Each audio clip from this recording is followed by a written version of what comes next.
আজকে এমন একটা রেসিপি করব যেটা দেখে সবার মুখেই পানি চলে আসবে। তো এই রেসিপিটা খুবই স্পেশাল একটা রেসিপি, কারণ এটা মেয়েদের অনেক বেশি পছন্দ।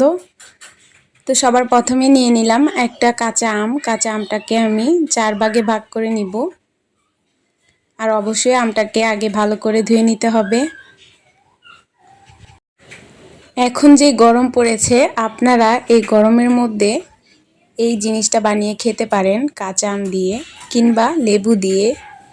তো এরকম স্পাইসি করে গরমের মধ্যে কাঁচা আম খেতে অনেক বেশি ভালো লাগে।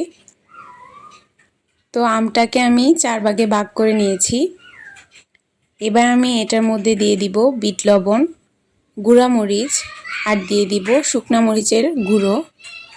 শুকনো মরিচটাকে ভেজে হাতে গুঁড়ো করে নিয়েছি। আর এদিকে বেশ অনেকখানি বিট লবণ দিয়ে দিয়েছি আর বেশি করে দিয়ে দিয়েছি শুকনো মরিচের ফাঁকি। আর দিয়ে দিলাম এখানে শুকনো মরিচ দিয়ে এবার আমি ভালো করে আমগুলিকে মেখে নিচ্ছি মরিচের সাথে আর লবণের সাথে। তো এরকমভাবে বেশি করে বিট লবণ দিয়ে আর বেশি করে ঝাল দিয়ে টক খেতে খুবই ভালো লাগে। আমি আমের ছুলকাটা ফেলে দেইনি, আপনারা চাইলে আমের ছুলকাটা ফেলে দিতে পারেন। তো কাঁচা আমের খোসাটা থাকলে আমটা খেতে অনেক বেশি ভালো লাগে আর সুন্দর একটা ঘ্রাণ আসে কাঁচা কাঁচা। তো এই তো আমটা মাখানো শেষ, এবার সবাই মিলে খাবো। তো আমি শুধুমাত্র রেসিপিটা করার জন্য একটা আম নিয়েছি, আপনারা চাইলে অনেক বেশি করে করতে পারেন।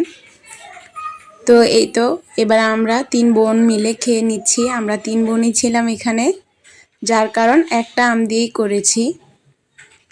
তো কার কাছে কেমন লাগলো ভিডিওটা অবশ্যই কমেন্ট করে জানাবেন। ভিডিওটা ভালো লাগলে বেশি বেশি করে শেয়ার করে দিবেন। সবাই ভালো থাকবেন, সুস্থ থাকবেন আর প্লিজ আমার চ্যানেলটাকে সাবস্ক্রাইব করবেন আর একটা লাইক দিয়ে দিবেন। আল্লাহ হাফেজ।